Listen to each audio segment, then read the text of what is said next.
ரோஜாஸ் கிச்சனை நீங்கள் என்ன சப்ஸ்கிரைப் பண்ணலைன்னா சப்ஸ்கிரைப் பட்டனை கிளிக் பண்ணி பக்கத்தில் இருக்கிற பெல் ஐக்கானையும் கிளிக் பண்ணிக்கோங்க. அப்போ தான் எங்கள் வீடியோலாம் ஃபஸ்ட்டு பார்க்க.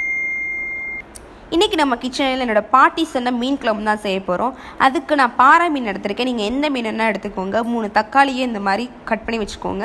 3 பச்சை மிளகா, 10 சின்ன வெங்காயம் அந்த மாதிரி கட் பண்ணி வச்சுருக்கேன். பூண்டு ஒரு 4-5 பூண்டு பல் கட் பண்ணி வச்சுருக்கேன்.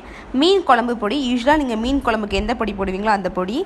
பெப்பர் மிளகுத்தூள், இஞ்சி பூண்டு விழுது, அரை எலுமிச்சம்பழம், கடுகு, வெந்தயம், கருவேப்பிலை, தேங்காய்பால் அரைச்சி நான் கெட்டியாக எடுத்து வச்சுருக்கேன். நீங்களும் இந்த மாதிரி எடுத்துக்கோங்க.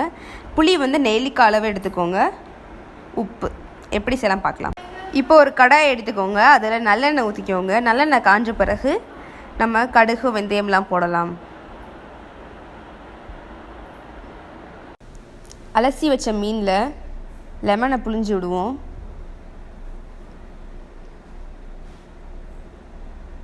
ஒரு சிட்டிகை அளவு உப்பு போட்டுப்போம். இப்போ இதை நல்லா பிரட்டி வச்சுப்போம். எண்ணெய் காயிற டைமில் இது பண்ணி வச்சுப்போம். எண்ணெய் காஞ்ச பிறகு நம்ம கடுகு போட்டுடலாம். வெந்தயம், கருவேப்பிலை, வெங்காயம், சின்ன வெங்காயம்,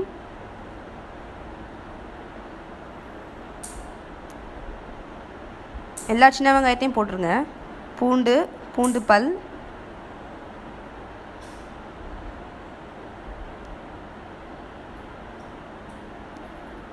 பச்சை மிளகா. இப்போ இது எல்லாத்தையுமே நல்லா வதக்கிப்போம்.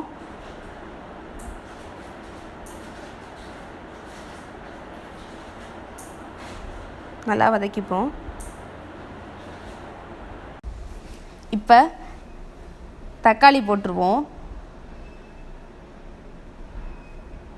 இஞ்சி பூண்டு விழுது 2 ஸ்பூன் போட்டுருவோம்.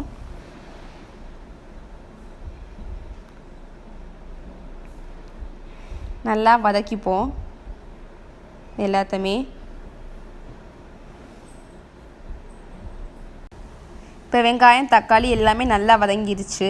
இப்போ நான் இது கூட மீன் குழம்பு பொடி போட போகிறேன். நான் மீன் குழம்பு பொடியில் சீரகம், மல்லி, மிளகாய், மிளகு, மஞ்சத்தூள், சோம்பு இது எல்லாமே மிக்ஸ் பண்ணி வச்சுருக்கேன். நான் இது பற்றி ஒரு வீடியோ ஒரு நாள் போடுறேன். இப்போ அதை நல்லா மிக்ஸ் பண்ணிடுவோம். இப்போ நான் இது கூட ஊற வச்சுருக்க புளியை கரைச்சி ஊற்ற போகிறேன். நெல்லிக்களவு எடுத்து ஊற வச்சுருந்த புளியை கரைச்சி இதில் ஊற்றிடுவோம். ஊற்றியாச்சு. நல்லா மிக்ஸ் பண்ணிடுவோம். உப்பு தேவையான அளவு போட்டுக்கோங்க. இப்போ நம்ம இது உப்பு போட்ட பிறகு 5 மினிட்ஸ் கொதிக்க விடலாம். இப்போ 5 மினிட்ஸ் ஆயிடுச்சு, எடுத்துடலாம். இப்போ லைட்டாக ஒரு மிக்ஸ் பண்ணிவிட்டு மீனை போட்டுருங்க.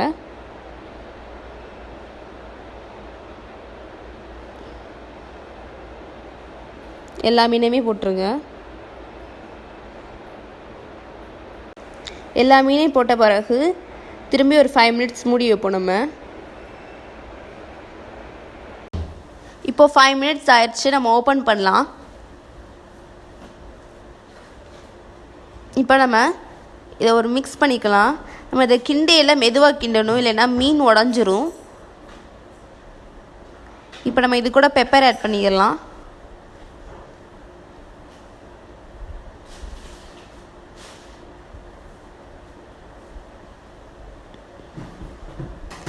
இப்போ தேங்காய் பால் ஊற்றிக்கலாம். அரை மூடி தேங்காவை அரைச்சி வச்சுருக்கேன், திருவி அரைச்சி வச்சுருக்கேன் கெட்டியாக.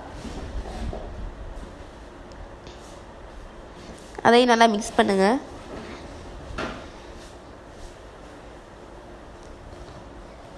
இப்போ கருவேப்பிலை சேர்த்துடலாம் மேலே.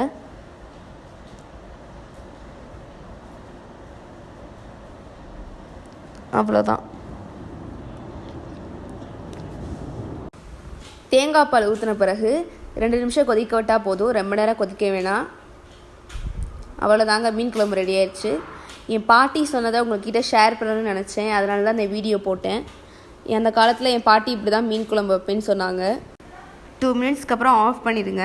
இப்போ மீன் குழம்பு ரெடி ஆயிடுச்சு. என்னோடய பாட்டிக்கு தான் நன்றி சொல்லணும் இந்த சுவையான ஒரு மீன் குழம்பு எனக்கு சொன்னதுக்கு. இந்த வீடியோ பிடிச்சிருந்தா லைக் பண்ணுங்கள், உங்கள் ஃப்ரெண்ட்ஸை பார்க்கணுச்சா ஷேர் பண்ணுங்கள், எப்படி இருக்குது அப்படின்னு சொல்லிட்டு கீழே கமெண்ட் பண்ணுங்கள். மறந்துடாமல் சேனலை சப்ஸ்கிரைப் பண்ணிடுங்க. தேங்க்யூ.